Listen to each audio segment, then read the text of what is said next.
ദൈവത്തിൻ്റെ അതിപരിശുദ്ധമായിരിക്കുന്ന നാമത്തിന് മഹത്വമുണ്ടാക്കുവാൻ ഇടയാകട്ടെ.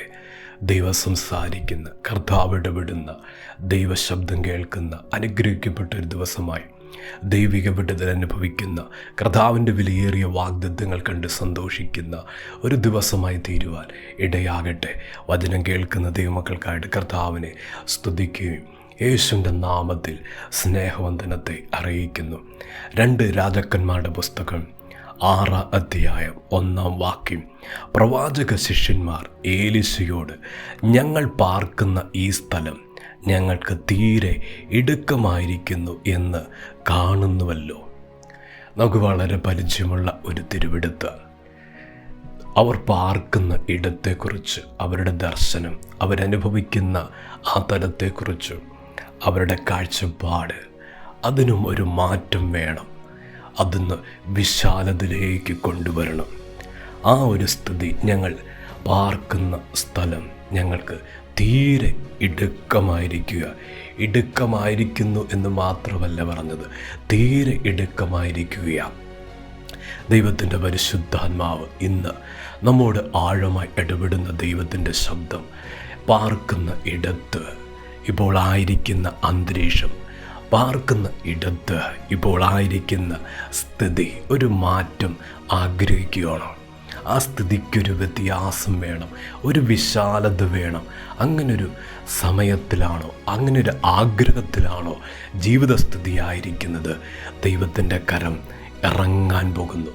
ഇന്ന് ദൈവം ആ വചനത്തിലൂടെ വ്യക്തമാക്കുന്ന ചില ദൂതുകൾ ഇവിടെ പ്രവാചക ശിഷ്യന്മാർ ഏലീശയോട് പറയുമ്പോൾ അടുത്ത വാക്യത്തിൽ നമുക്ക് കാണാൻ കഴിയുന്നുണ്ട്. ഞങ്ങൾ യോർദാനോളം ചെന്ന് അവിടെ നിന്ന് ഓരോരുത്തൻ ഓരോ മരം കൊണ്ടുവന്ന് ഞങ്ങൾക്ക് പാർക്കേണ്ടതിന് ഒരു സ്ഥലം ഉണ്ടാക്കട്ടെ എന്ന് ചോദിച്ചു. അവരുടെ ഹൃദയത്തിനകത്ത് പ്ലാനുണ്ട്, അവരുടെ ഹൃദയത്തിനകത്ത് വഴിയുണ്ട്, അവരുടെ ഹൃദയത്തിനകത്ത് വാതിലുണ്ട്. ജീവിതത്തിൻ്റെ സ്ഥിതി എങ്ങനെ മാറും, എപ്രകാരം ഒരു മാറ്റം ഉണ്ടാകും, എങ്ങനെ ചെയ്താൽ, ഇതെല്ലാം അവരുടെ ഹൃദയത്തിനകത്ത് ആ ഒരു ജ്ഞാനവും അറിവും കിടക്കുകയാണ്. വഴി മുമ്പിലുണ്ട്, പക്ഷേ അവിടേക്ക് പോകുവാൻ ഒരു അനുവാദം വേണം. ഇന്ന് പരിശുദ്ധാത്മാവ് ചില ഹൃദയങ്ങളോട് ദൂത് ഇടപെടുക. ഇപ്രകാരമല്ലേ സാഹചര്യം? മുമ്പിൽ വഴിയുണ്ട്, മുമ്പിൽ വിശാലതയുടെ പദ്ധതികൾ, പ്ലാനുകളെല്ലാം ഹൃദയത്തിലുണ്ട്. അത് സംഭവിച്ച, അത് നടന്ന, അവിടെ എത്തിയ ജീവിതം വിശാലതയിലേക്കാകും എന്ന ഒരു അനുവാദം വേണം. ദൈവം അതിന് സമ്മതിക്കണം. കർത്താവ് ഒരു അനുവാദം തന്നാൽ മാത്രമേ ഈ അവസ്ഥയിൽ നിന്ന് ആഗ്രഹിക്കുന്ന വിശാലതയിലേക്ക് കടന്നു പോകാൻ കഴിയത്തുള്ളൂ. ദൈവത്തിൻ്റെ പൈതലേ, വിശ്വാസത്തോടെ പ്രാർത്ഥിക്കുന്ന പ്രാർത്ഥനാ തലത്തിൽ ദൈവത്തിൻ്റെ പരിശുദ്ധാത്മാവ് ആഴമായി വെളിപ്പെടുത്തുന്ന ദൂത്, വഴി ഹൃദയത്തിലുള്ളതുപോലെ, പ്ലാൻ ജീവിതത്തിലുള്ളതുപോലെ ദൈവം അനുവദിക്കുന്ന സമയമാണ്. ദൈവം സമ്മതമാക്കുന്ന നിലവിലുള്ള ജീവിത സാഹചര്യങ്ങളെ സ്വർഗം തിരിക്കാൻ പോകുന്നു. വിശാലതയുടെ നടുവിൽ ദൈവം നിർത്തുന്ന ഒരു സമയമായിരിക്കുന്നെന്ന് പരിശുദ്ധാത്മാവ് അതിശക്തമായി ദൂത് വെളിപ്പെടുത്തുക ആ അധ്യായത്തിൽ നമുക്ക് കാണാൻ കഴിയുന്നുണ്ട്.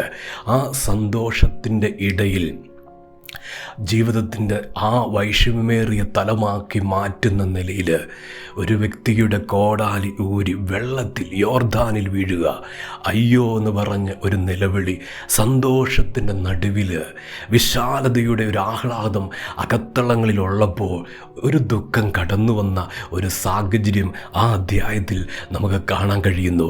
യോർദാനിൽ വീണുപോയ ആ കോടാലി, ദൈവത്തിൻ്റെ പരിശുദ്ധാത്മാവ് അതിശക്തമായി അതിനകത്തുനിന്ന് ദൂത് വെളിപ്പെടുത്തു. ദൈവത്തിൻ്റെ പൈതലേ, സന്തോഷത്തിൻ്റെ തലങ്ങളിൽ ചില നഷ്ടങ്ങൾ സംഭവിച്ച ഒരു സമയമാണോ?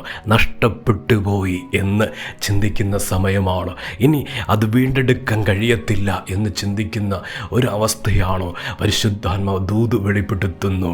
അത് ആ യോർദാനിലെ വെള്ളം അതിനെ ഒഴുക്കിക്കൊണ്ടുപോയിട്ടില്ല. എവിടെയാണോ വീണത് അവിടെ തന്നെ അതുണ്ട്. പരിശുദ്ധാത്മാവ് അതിശക്ത ശക്തമായ ചില കുടുംബങ്ങളെ നോക്കി ദൂത് വെളിപ്പെടുത്തുക. നഷ്ടപ്പെട്ടു എന്ന് നിർണയിച്ചതും നഷ്ടപ്പെട്ടു എന്ന് നിശ്ചയിച്ചതും അത് ജീവിതത്തിൻ്റെ തലങ്ങളിൽ നിന്ന് ഒരിക്കലും യോർദാന് അത് ഒഴുക്കിക്കൊണ്ടുപോകുവാൻ കഴിയത്തില്ല. അത് മടക്കി തരുന്ന സമയമാണ്.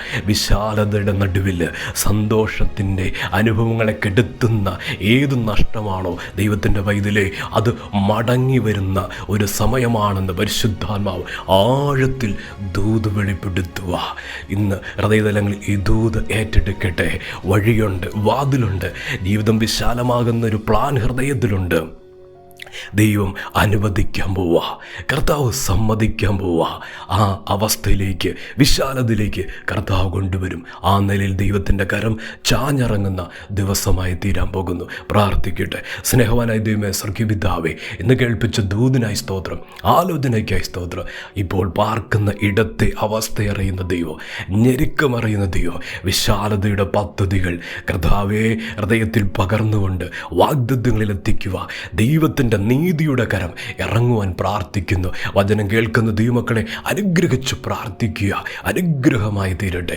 കർത്താവ് അങ്ങനെ ചെയ്യുന്നതിനായി, തൊടുന്നതിനായി, വിടുവിക്കുന്നതിനായി, സഹായിക്കുന്നതിനായി സ്തോത്രം ചെയ്യുന്നു.